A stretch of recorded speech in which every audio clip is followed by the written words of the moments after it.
Christ's name. And so we'll get started. Genesis chapter 26, verses 12 through 14. Then Isaac sowed in the land and received in the same year 100-fold. 100-fold. That's a lot. And the Lord blessed him, and the man waxed great. I guess I could turn this off. I don't know why I was holding on to that. And went forward and grew until it became very great. For he had possession of flocks and possession of herds and great store of servants. And the Philistines envied him. Amen. Amen. So I want to talk to you today about sowing. You know, every day we're sowing. Every single day. In our minds, in our hearts, in our thoughts, we're sowing. Yes. And so I pray, I say, Lord, you know, I'm just a man. Can you help me sow good things so I can reap the harvest of those good things? Because within myself, I'm not capable of doing that. But I know through you and through prayer, you can help me sow the good things from my heart. Because if it's not from your heart in love, it won't profit nothing. Just like he said, Pastor David said, you've got to have the right motivation. You've got to have the right things coming from your heart. In Jesus Christ's name. So I want to have the right motive every time I'm sowing in Jesus Christ. So every fact and process in nature contains a moral lesson for the wise man. All the parables of Jesus Christ are illustrative of this truth and are drawn from the simple facts of nature. There is a process of seed sowing in the mind and life, and a spiritual sowing which leads to a harvest according to the kind of seed sown. Yes. So, thoughts, words, and acts are seeds sown. By the inviolable law of things, they produce that after their kind. And so, the man who thinks hateful thoughts brings hatred upon himself.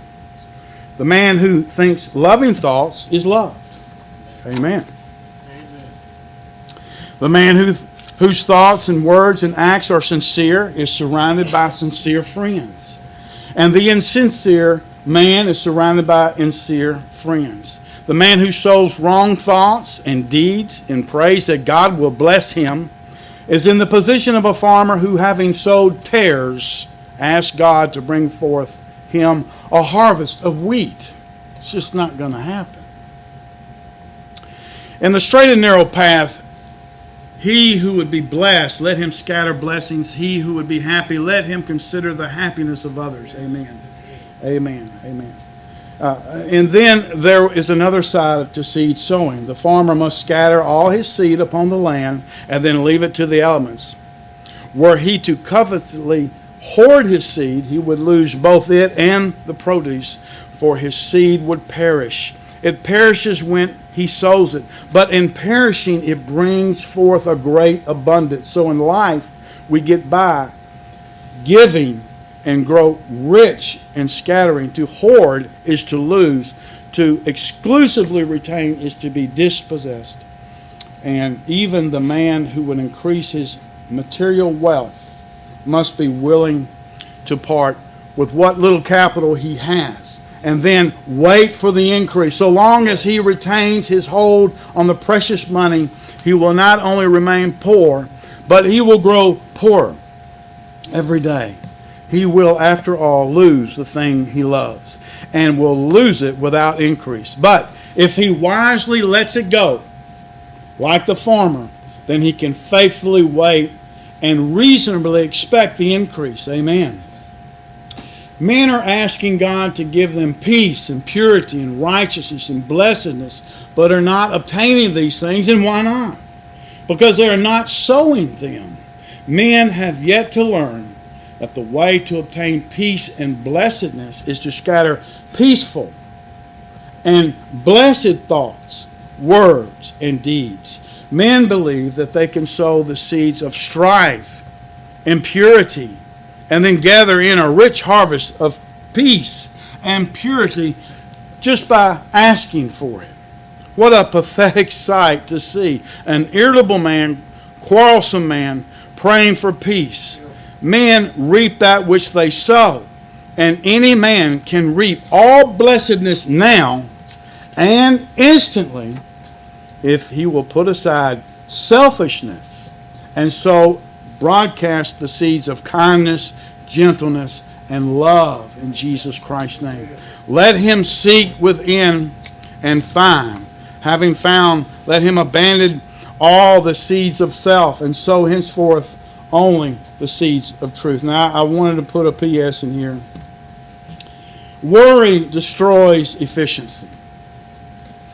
Worry is unhealthy child of fear and unbelief.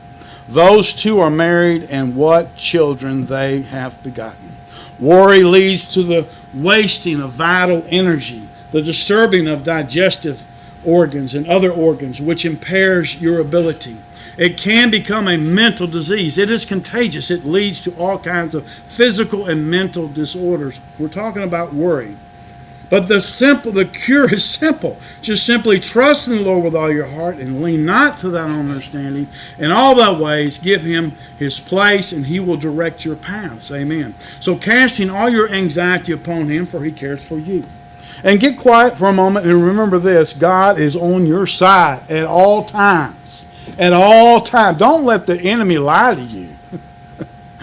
He's nothing but a liar. I mean, go look at Calvary. That's love.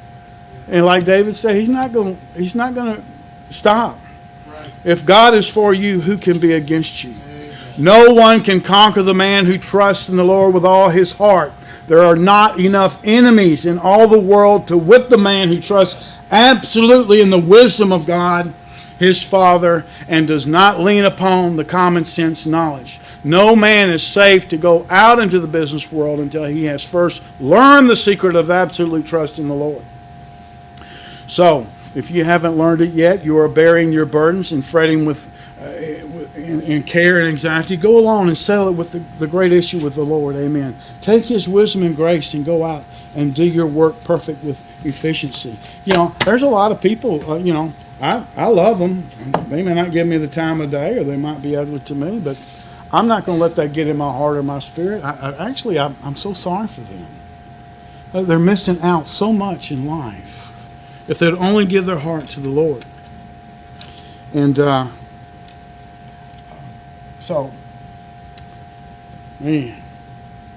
so we're going to go ahead and